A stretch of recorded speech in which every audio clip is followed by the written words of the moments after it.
ნების კვირის 4 შაბათს ქრისტეს ვნებათა ბაძვისა და ჩვენი მამების ხსოვნის შესახებ. ძმანო და მამანო, როგორც ძალიან მონდომებულნი ვართ ჭამისთვის, გუშინ კი მწყურვალნი ვიყავით რა სასმელის გამო, აგრეთვე გვიღირს რათა საღვთო სიტყვების მოსმენის სურვილი გვქონდეს, რადგან მათი მოსმენით მრავალ სარგებელს მოვიმკით, რადგან მოშვებულნი ვიქნებით რა სიზარმაცით, მათი მოსმენით სიზარმაცეს გავაძებებთ. ხოლო თუ კი გულმოდგინენი ვიქნებით, უფრო მეტ გულმოდგინებას მოვიპოვებთ და წარმატებას ორმხრივად მივიახლებით. ეს ჩვენი სიტყვა რა არის? რადგან იოანე ღვთისმეტყველი ამგვარად გვასწავლის. ეს რაც შეიყვარა ღმერთმა სოფელი ესე, ვით არამედ ზეცა თვისი მხოლოდ ჩობილი მოსცა მას, რაითა ყოველსა რომელს არ რწმენეს მისი, არა წარწყმდეს, არამედ აქვდეს ცხოვრება ისაუკუნოი.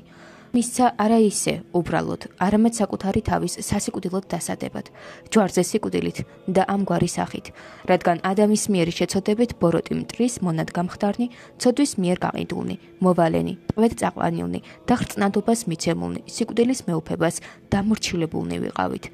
შემდეგ ღვთის მხოლოდ ჩობილიძე მოვიდა და საკუთარი თავი ყველას გამოსასყიდად მისცა. თანაც იმდენად, რომ არა მარტო სიკვდილის ძალადობისგან გამოგვიხსნა, არამედ ჩვენი ცოდვებისგან საკუთარი სისხლით განგვბანა და ცათა სასუფევლის მკვიდრნი და ღვთისმღლები გაგვხადა და შვილ მამისა ზეცათაისა, როგორც დაწერილია. მისი სიყვარულის ძალა დაინახეთ, მისი კაცთმოყვარების სიმაღლე და მისი სიკეთის სიმდიდრე დაინახეთ. მისი მოწყალება როგორი გამოუკლეველია და მისი გზები და ქველმოქმედებები გამოუძიებელი, რომელნიც უხვად გაავრცელა ჩვენზე, ჩვენი უფლისა და მაცხოვრის, იესო ქრისტეს მიერ. ამ უღირსებმა ახლა ამის გამო რაღა ვთქვათ, ან და რა გავიაზროთ, ან რისი გაკეთება არის ჩვენთვის შესაფერისი. ცოდვის საკეთებლად გულითქმებს კვლავ მივყვეთ, ეგვიპტელთა ძალმომრეობის მონობა გვსურდა ეს? ცოდა და ხრწნადობა ავირჩიოთ? ნურც მოხდება ეს ჩვენზე, რადგან მოციქული ამბობს, რომელნი ესე მოკვდით ერთგზის ცოდვითა, ვით არ უკვე ცხოველღვა ვიყვენით მას შინა. ანუ უმეც არ ხართ არამე თუ რაოდენთა ეგე ქრისტე იესუის მიერ ნათელ ვიღეთ, სიკვდილისა მისა მიმართ ნათელ ვიღეთ და თანადავეფლენით მას ნათლისღებით თამით სიკვდილსა მისა, რათა ვითარცა იგი აღდგა ქრისტემ მკვდრეთით დიდებითა მამისაითა, ეგრეცა ჩვენ განახლებითა ცხოვრებისაითა ვიდიდოთ.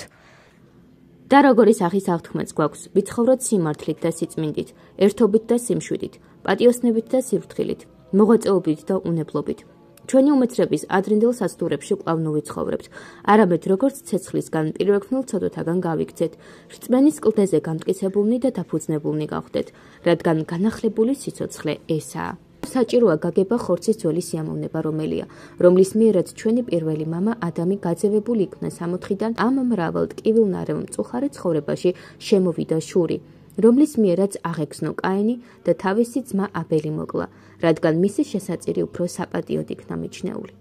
ამიტომ მთელი მისი ცხოვრება შიშით დაისაჯა და ორი ცოდვის, სიამოვნებისა და შურის მიერ მრავალი ბოროტება შემოვიდა ქვეყნად. წარღვნა ამის გამო მოხდა, რომლის მიერაც ყოველი ცოცხალი ამოწყდა მიწაზე. მისივე მიზეზით სოდომი და გომორი ცეცხლითა და გოგირდით დაიწვა, მათი უღმერთობის წარმოსაჩენად. ხედავთ რა მოიმოქმედა ცოდვამ, თვალის სურვილმა და გონების სულიერმა სიტლანქებ. მაგრამ ამ ყველაფრისგან ღმერთის მოწყალებითა და კაცთმოყვარებით კვლავ წამოვდექით, თავისუფლებას მივიახლეთ და შვილობის პატივამდე ავმახლდებით, თუ კი თავისუფლებაზე მყარად ვიდგებით, რომლითა ქრისტემან აზნაურნა ჩვენ და დიდებაზე, რომლითაც ქრისტემ განგვადიდა. მთელი ამ ქვეყნიური ამაოება მოვიცილოთ, ქრისტეს სიყვარულის გამო უვარყოთ, ყველაფერი წარმავალი შევიძულოთ და მაცხოვნებელი მარადისობა ავირჩიოთ. უპატიობა როგორც პატივი შევიდგბოთ, სათნოების გაჭირვება როგორც ლხინი ჩავთვალოთ, წყრულები როგორც მოსვენება, დევნა როგორც ნეტარების მიზეზი, სიკვდილი როგორც ცხონების მოპოვების საშუალება, როგორც ჩვენმა მამებმა და ყველამ აირჩია, რომელნიც დასაბამიდან მოსაწონი გავხდნენ ღმერთს. ჩვენს ამ მოდგმაშიც რამდენი გამოჩნდა ჩვენი მამები და ძმები, რომელთაც მოშურნეობა მიიღეს და ქრისტეს ვნებათა ბაძვა აირჩიეს, რომელთა ცხოვრებაც წერია სიცოცხლის წიგნში. თუ კი ამგვარად ვიცხოვრებთ, ჩვენც ამ სიცოცხლეში აღმოჩნდებით, როგორც სოფლის მნათობნი და ცხონების სიტყვა გვექნება, ხოლო მომავალში მარადიული სიცოცხლის ღირსნი გავხდებით და ცათა სასუფევლის მკვიდრად გამოჩნდებით ჩვენი უფლის იესო ქრისტეს მიერ, რომლისაც არის დიდება და პატივი და სიმტკიცე მამასთან ერთად, თანასულით წმინდითურთ, აზნა მარადის და უკუნითი უკუნისამდე. ამინ.